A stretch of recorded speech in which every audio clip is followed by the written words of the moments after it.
Hi, it's Dr. Clint Serafino again. I wanted to take a minute to describe to you some of the course content we'll be going through for the advanced clinical education.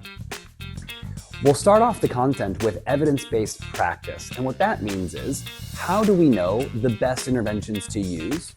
How do we learn to have that clinical expertise? And then how do we manage our patients based on their values and expectations?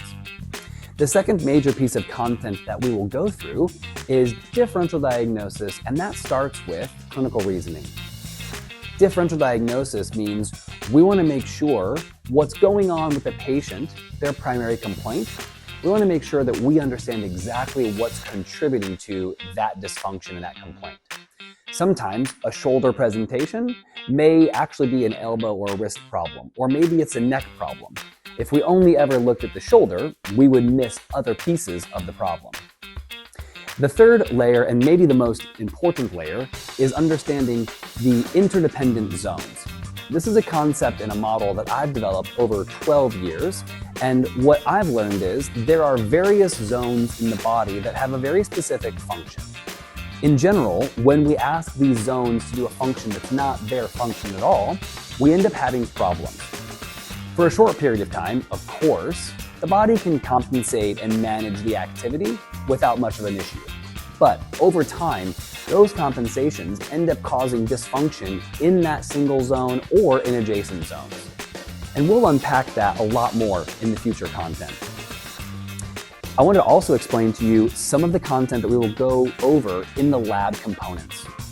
So when it comes to patients with neck pain, back pain, shoulder or hip pain, we want to have very high quality, very specific and intentional interventions to treat those areas. And we want to have competency in those treatments as well. So I've broken down 8 lab components where we'll look at cervical management, both mobilizations and soft tissue management. We'll also look at the thoracic spine and the ribs. We'll look at the shoulder. And then we'll look at lumbar spine, the SIJ, the sacroiliac joint, and then hips and knees. This content will be spread out over a number of courses, but each of those labs will include me and Val as senior instructors, and then assistant instructors that will help to guide you through the exact hand placement, the exact nature of the technique, so that you feel comfortable and competent going back into your communities and doing those for your patients in order to improve their outcomes. Lastly, we're excited to offer a very small group of people the opportunity to come and join us on Friday, September 13th and on Friday, September 20th to learn these manual skills, the lab components, a bit more in depth and a bit more intentionally.